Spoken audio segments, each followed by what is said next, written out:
ये सभी को सूचित किया जाता है कि मध्य प्रदेश प्राइमरी टीचर और मिडिल स्कूल टीचर का जो खास करके मिडिल स्कूल टीचर का जो रिज़ल्ट आया था 2024 वाला अभी कुछ दिन पहले, उसमें 12.4 कंडी का, जिसमें ये कहा गया था कि पात्रता परीक्षा में अगर आपने रिजर्व कैटेगरी से पास किया तो आप उसी कैटेगरी में रहेंगे।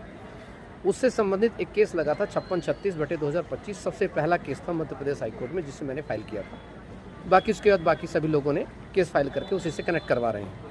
तो सूचना इस बात को लेकर के कि वो 12 तारीख को लगा है फाइनलाइज के लिए, है ना। तो वैसे तो जनरली ये होता है कि पूरा रिजल्ट रिवाइज हो, वरना अगर कई बार ऐसा होता है सिर्फ पिटिशनर को ही बस मौका दिया जाता है, कई बार ऐसा होता है।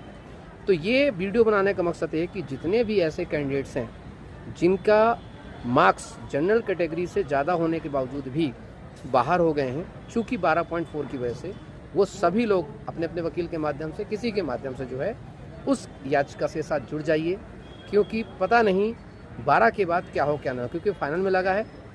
और चूँकि सरकार को पूरी तरह से हम लोग घेर ही रखा है उसमें, उस केस में, कि ये नहीं हो सकता। और मुझे ऐसा लगता है कुछ हद तक इंक्लाइन भी है ऑनरेबल की कोर्ट की, हाँ ऐसा नहीं हो सकता, क्योंकि एपेक्स कोर्ट ने, सुप्रीम कोर्ट ने साफ साफ तौर पे कहा है कि नो, आप रिजर्व कैटेगरी हो या अनरिजर्व कैटेगरी हो, टीईटी से कोई लेना देना नहीं है। सिलेक्शन टेस्ट में जो होता है उसके मार्क्स के आधार पर अगर कोई रिजर्व कैटेगरी कैंडिडेट अनरिजर्व ज़्यादा मार्क्स लेके आता तो उसको उसमें शामिल करेंगे। तो इसको लेकर के जिनको भी, या जो लोग भी जिनको भी ये वीडियो पहुंच जाए, 10 तक आप लोग 11 तक उसमें फाइलिंग कर सकते हैं और उस केस में कनेक्ट हो सकते हैं, क्योंकि अल्टीमेट जो है मेरे को बहस करनी है।